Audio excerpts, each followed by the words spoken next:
Magandang buhay mga bata! Tara, samahan ninyo akong matuto kasama si Teacher Aika, your online teacher. Please don't forget to subscribe, like, share, and hit the notification bell for more videos. Thank you! Revised K-12 Curriculum, Araling Panlipunan, Grade 5, Quarter 2, Lesson 7. Ang ating aralin ngayong araw ay tungkol sa ugnayan ng sinaunang bayang Pilipino sa ilang piling bansa sa Asya, Arabong bansa at China. Muli, ako si Teacher Aika, ang inyong online teacher. Simulan na natin. Mga kasanayan at layunin.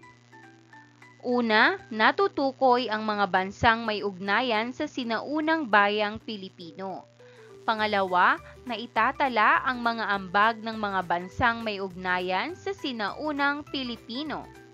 Pangatlo, napahahalagahan ang ugnayan ng sinaunang bayang Pilipino sa ilang piling bansa sa Asya.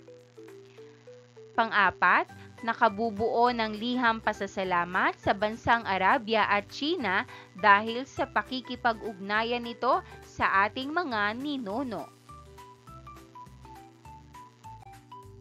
Unang araw.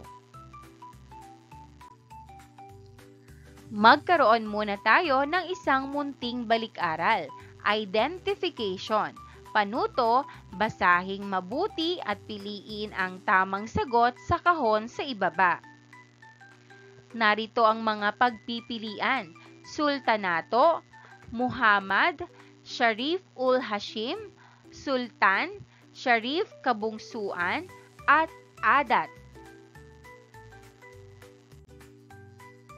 Number 1. Ito ay tumutukoy sa sistema ng pamamahala na batay sa katuruan ng Islam. Sagot, Sultanato. Pangalawa, siya ang nagtatag ng unang sultanato sa Pilipinas at tumayo ring sultan nito. Sagot, Sharif ul Hashim. Pangatlo, siya ang nagtatag ng unang sultanato sa Mindanao. Sagot, Sharif Kabungsuan. Pang-apat, siya ang nagtatakda at nagpapatupad ng mga batas sa isang sultanato. Sagot, Sultan. Pang-lima, siya ang huling propeta at tagapagtatag ng Islam. Sagot, Muhammad. Paglinang sa kahalagahan sa pagkatuto sa aralin. Panuto, sagutan ang mga sumusunod na pamprosesong tanong at isulat sa sagutang papel. A. Ano-anong mga bansa ang may kaugnayan sa sinaunang bayang Pilipino para sa unang bahagi ng aralin? Sagot, ang mga bansang may kaugnayan sa sinaunang Pilipino ay ang China, Arabia, India at iba pang bansa sa Asya na naging kaagapay natin sa kalakalan. B. Sa paanong paraan matutukoy ang mga ambag ng bansang Arabia at China sa sinaunang bayang Pilipino? Sagot, matutukoy ito sa pamamagitan ng mga bagay na iniwan nila tulad ng kalakal, kaalaman, relihiyon at kultura. Halimbawa, sa China galing ang porselana, tsaa at seda. Sa Arabia naman galing ang kaalaman sa kalakalan at ang impluwensya ng relihiyon. C. Paano mapapahalagahan ang naging ugnayan ng sinaunang Pilipino sa mga piling bansa sa Asya? Sagot, mapapahalagahan natin ito sa pamamagitan ng pagkilala at pagrespeto sa kanilang ambag at sa pagpatuloy ng magagandang kaugalian at produkto na kailangan ipinakikilala sa atin. D. Sa paanong paraan mo maipapakita ang pasasalamat sa bansang Arabia at China mula sa kanilang mga impluwensya na naging bahagi na ng kultura ng Pilipinas? Sagot, maipapakita ko ang pasasalamat sa pamamagitan ng pagpapanatili at paggamit ng kanilang mga ipinakilala, gaya ng pagkain, produkto at tradisyon, at sa pagrespeto sa kanilang kultura na naging bahagi na rin ng ating pagkatao bilang Pilipino.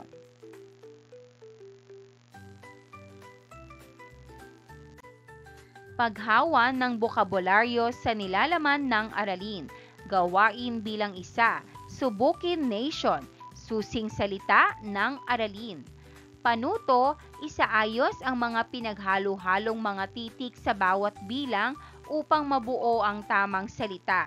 Isulat ang sagot sa inyong kwaderno o sa inihandang espasyo sa sagutang papel.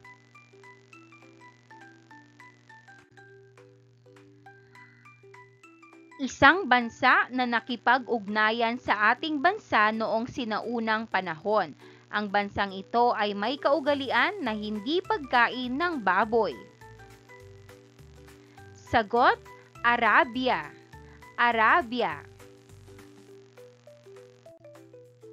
Isang bansa na nakipag-ugnayan sa ating bansa noong sinaunang panahon.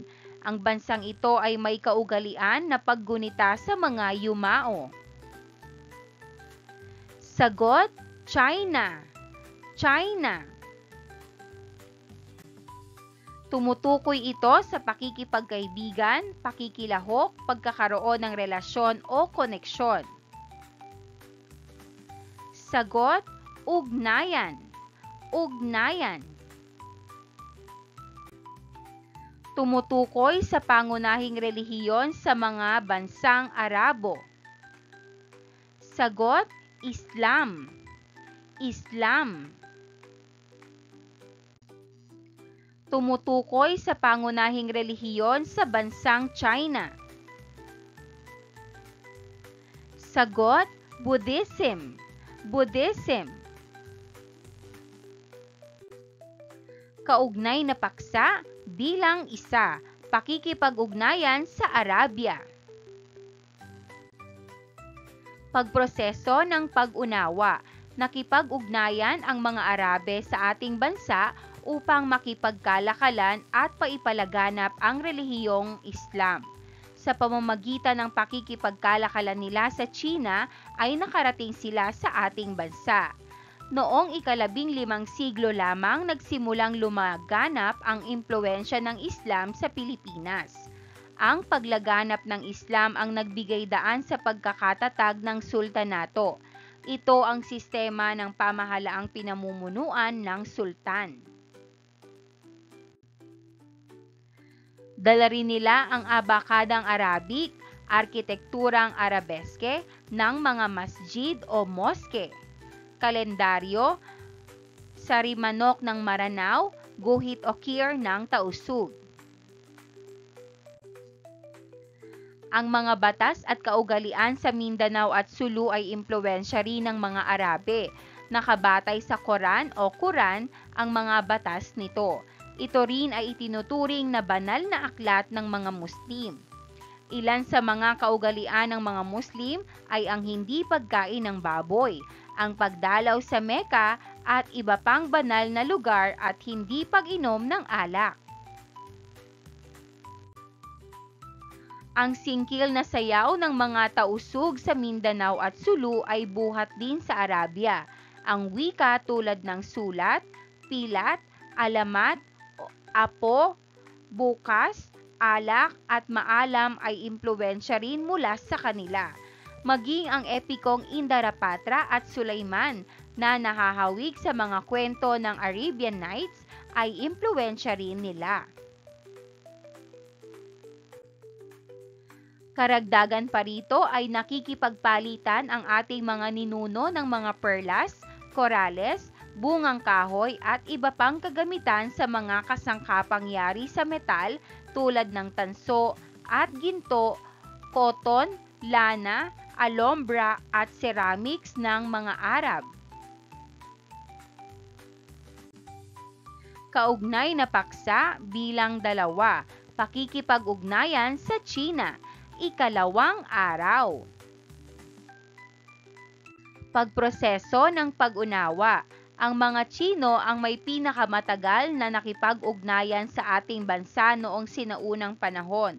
Ika-10 siglo nang nagsimula ang kalakalan at ika-12 na siglo nagsimula manirahan ang mga Tsino sa ating bansa. Ang pangunahing relihiyon ng mga Tsino ay Buddhism. Sa mahabang panahon ng pakikipag-ugnayan ay malaki ang naging impluwensya nila sa ating kultura. Ang mga kagamitang tulad ng tapayang, porselana, kristal, karayom, florera, patalim, telang seda at jade ay namana natin sa kanila. Ang paggawa ng pulbura ay sa kanila rin natin natutunan, maging ang mga kagamitang yari sa metal. Natutuhan din ng ating mga ninuno ang paggamit ng mga paputok at kwitis, payong, tsinelas at bakya. Ang paglalaro ng trumpo at sungka, pagpapalipad ng saranggola ay sa mga Tsino rin nagmula. Maging sa pagkain ay malaki rin ang impluwensya ng mga Tsino sa ating mga Pilipino. Ilan dito ang pansit, lumpia, siopaw, mami, okoy, siomai at chapsuy. Ang mga gulay tulad ng pechay, kinsay at bataway dala rin ng mga Tsino. Mayroon ding mga salita na naging bahagi ng ating wika katulad ng ate, ditse, sangko, gunting, susi, sipit at kuya. Maging ang mga kaugaliang tulad ng pagkakabuklod ng pamilya at paggalang sa mga magulang at matatanda ay namana rin natin sa mga Tsino. Ginamit na kabaong ng ilang mga Pilipino ang mga tapayan. Ang iba pang Pilipino naman ay ginawa itong imbakan ng tubig at pagkain. Naging matatag ang kalakalang Pilipino-Tsino, kaya maraming daungan sa kapuluan ang naging sentro ng kalakalan tulad ng Jolo, Cebu, Mindoro, Maynila, Batangas at Laguna. Nawili ang mga Tsino sa pakikipagkalakalan sa ating ninuno, kaya't dumami ang kanilang mga himpilan ng kalakalan sa ating bansa. Nanirahan na rin sila dito kaya't lumaki ang kanilang pamayanan. Ang ilan sa ating mga ninuno ay nakapag-asawa ng mga Tsino. Integrasyon sa cultural diversity. Ang paghahambing sa pagkakaiba ng dalawa o higit pang kultura ay tinatawag na cultural diversity. Ang mga pagkakaiba na ito ay maaaring nauugnay sa kaugalian, relihiyon, pananamit o wika, at iba pa.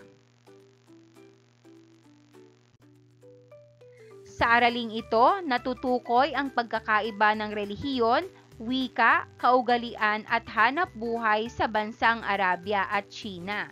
Sa kabila ng malaking pagkakaiba, ang kailangan gawin ng bawat isa ay respeto, pag-unawa at pagmamahal. Sa pamamagitan nito, maipapamalas natin sa mundo ang kapayapaan. Gawain bilang 2, punan mo ako, lagyan natin. Panuto, punan ang talahanayan ng hinihinging impormasyon. Narito ang talahanayan na ating sasagutan.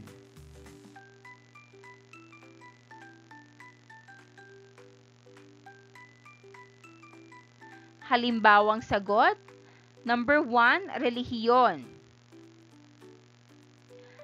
Arabia, Islam. China, Buddhism. Number 2, wika. Arabia, Arabic. China, Nipongo. Number 3, kagamitan. Arabia, kalendaryo, sari-manok ng Maranao, guhit o kir ng Tausug. China, tapayang porselana, kristal, karayom, patalim, telang seda. Number 4, hanap buhay. Arabia, pangangalakal. China, paggawa ng pulbura, paggawa ng kagamitang metal. Number 5, kaugalian. Arabia, hindi pagkain ng baboy, hindi pag-inom ng alak, pag-aasawa ng marami. China, pagkakabuklod ng pamilya, paggalang sa magulang at nakakatanda.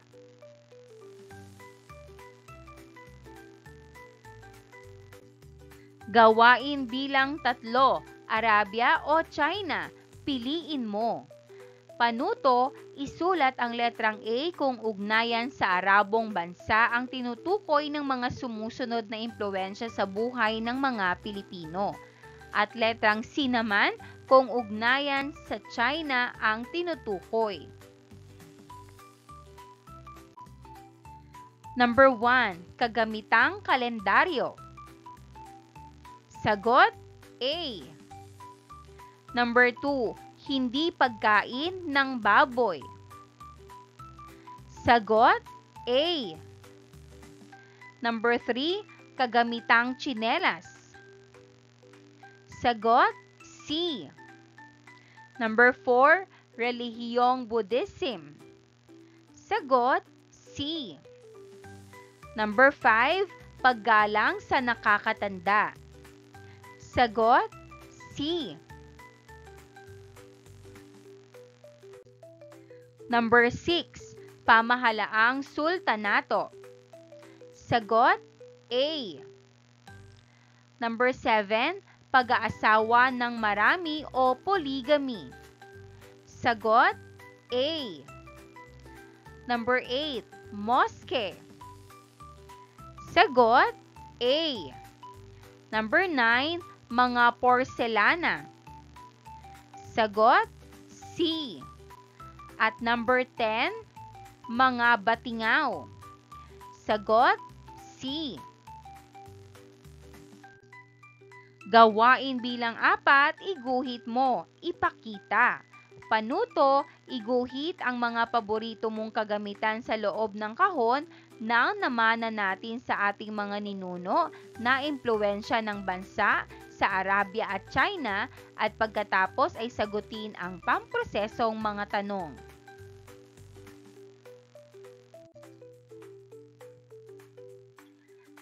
Narito ang format ng inyong gagawin.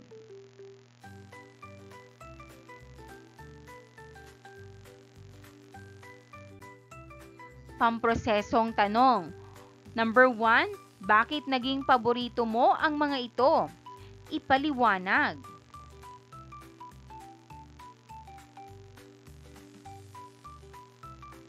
Number 2, paano ito nakakatulong sa araw-araw na pamumuhay ng isang tao?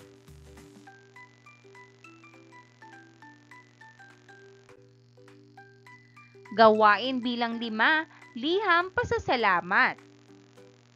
Panuto, gamit ang sagutang papel, gagawa ang mga mag-aaral ng liham pasasalamat sa bansang Arabia at China. Ano-ano ang mga gusto mong ipagpasalamat dahil nagagamit natin hanggang ngayon ang mga impluwensya nila simula noong nakipag-ugnayan sila at ang ating mga ninuno sa kanila.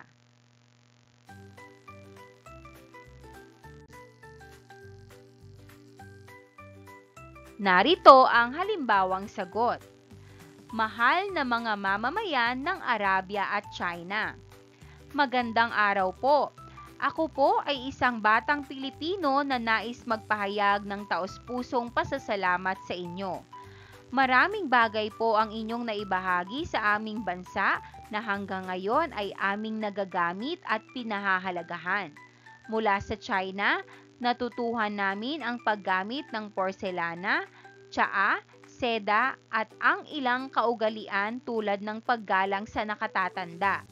Mula naman sa Arabia, natutuhan namin ang tungkol sa kalakalan at ilang paniniwala at kaugalian na nakatulong sa aming kultura.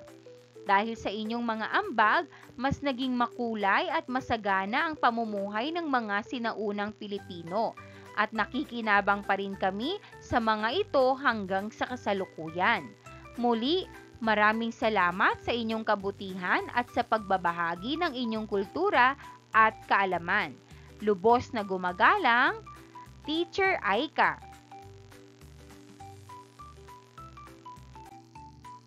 Gawain bilang 6, isa puso mo.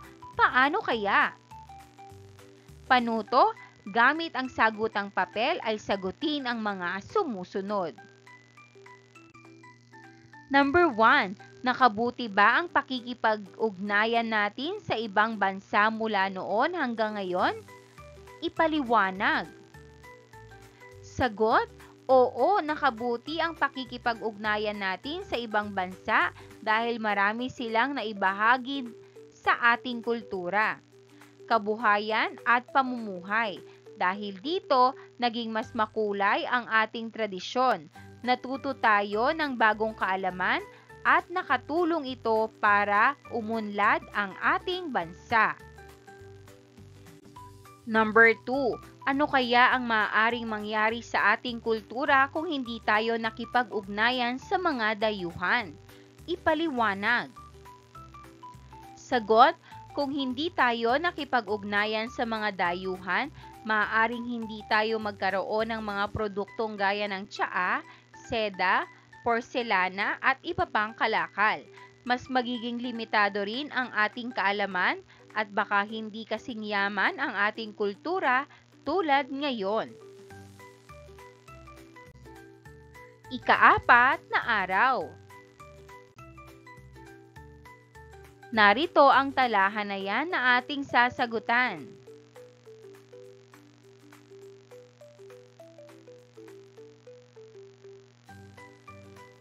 Halimbawang sagot, number 1, relihiyon. Arabia, Islam. China, Buddhism. Number 2, wika. Arabia, Arabic. China, Nipongo. Number 3, kagamitan. Arabia, kalendaryo, sari-manok ng Maranao, guhit o kir ng Tausug. China, tapayang porselana, kristal, karayom, patalim, telang seda. Number 4, hanap buhay. Arabia, pangangalakal. China, paggawa ng pulbura, paggawa ng kagamitang metal. Number 5, kaugalian. Arabia, hindi pagkain ng baboy, hindi pag-inom ng alak, pag-aasawa ng marami. China, pagkakabuklod ng pamilya, paggalang sa magulang at nakakatanda.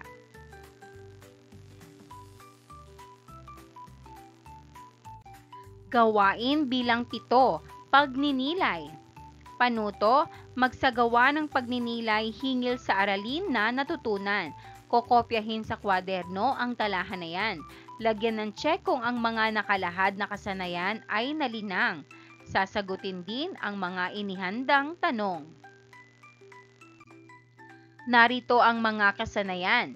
Una, natutukoy ang mga bansang may ugnayan sa sinaunang bayang Pilipino. Pangalawa, napahahalagahan ang ugnayan ng sinaunang bayang Pilipino sa ilang piling bansa sa Asya. Pangatlo, nakabubuo ng liham pasasalamat sa bansang Arabia at China dahil sa pakikipag-ugnayan nito sa ating mga ninuno.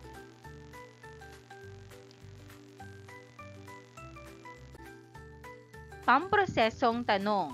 Una, anong mga kaalaman at kasanayan ang natutunan mula sa aralin?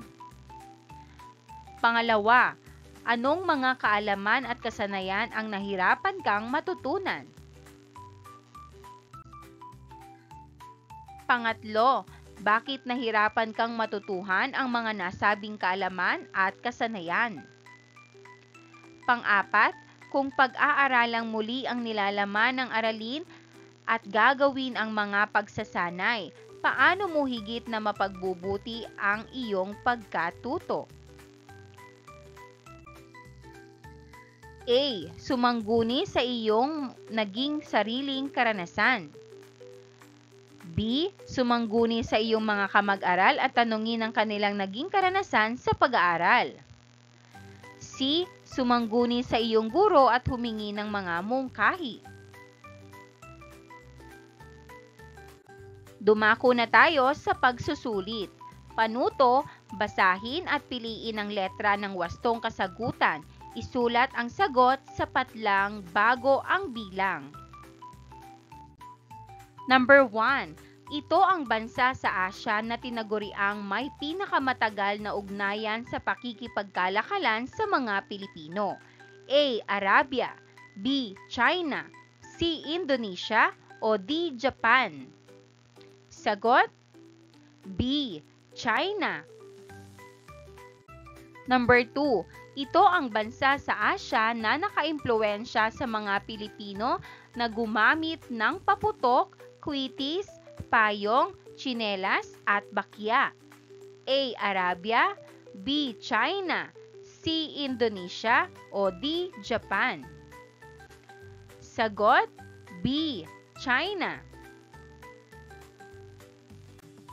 Number 3. Ito ang pangunahing relihiyon sa bansang Arabia. A. Buddhism, B. Roman Catholic, C. Islam, o D. Jainism? Sagot? C. Islam. Number 4. Ito ang uri ng pamahalaan na ipinakilala sa mga Arabe sa Sulu. A. Katoliko, B. Muslim, C. Budismo, o D. Sultanato? Sagot? D. Sultanato. Number 5. Batay sa aralin, alin sa mga sumusunod ang hindi kabilang sa mga kaugalian ng mga Arabe na nakaimpluwensya sa mga sinaunang Pilipino? A. Hindi pagkain ng baboy, B. Hindi pag-inom ng alak, C. Pagdalaw sa Mecca at iba pang banal na lugar, o D. Pagkakabuklod-buklod ng pamilya? Sagot? D. Pagkakabuklod-buklod ng pamilya. Gawaing pantahanan o takdang aralin. Sagutin ang mga sumusunod na katanungan, isulat sa kwaderno o sa sagutang papel. Number 1. Ano ang impluwensya ng Arabia at China ang dapat nating ipagpatuloy at paunlarin? Bakit? Sagot, ang dapat nating ipagpatuloy ay ang kalakalan, disiplina at mga produktong gaya ng tsaa, porselana at seda mula sa China, at ang pakikipagkalakalan at mabubuting kaugalian mula sa Arabia. Mahalaga ito dahil nakakatulong sa ating ekonomiya at nagpapayaman sa ating kultura. Number 2. Paano ito ipagpapatuloy? Ipaliwanag. Sagot, maipagpapatuloy ito sa pamamagitan ng pagrespeto at paggamit pa rin sa kanilang mga ipinakilala, gaya ng pagtangkilik sa kanilang produkto at pagpapanatili ng mga mabubuting kaugalian na naging bahagi ng ating buhay bilang Pilipino. Number 3. Dapat bang ipagpatuloy nating mga Pilipino ang pakikipag-ugnayan sa mga taga-Arabia at China? Bakit? Sagot, oo, dapat pa rin nating ipagpatuloy ang pakikipag-ugnayan dahil nakakatulong ito sa palitan ng kaalaman, kultura at produkto. Sa pamamagitan nito, mas nagiging masagana ang ating pamumuhay at natututo tayo ng bagong bagay mula sa kanila. Maraming salamat sa panonood! Huwag kalimutang i-like at mag-subscribe para sa higit pang educational content. I-click ang bell icon para ma-update ka sa ating mga bagong video. Salamat!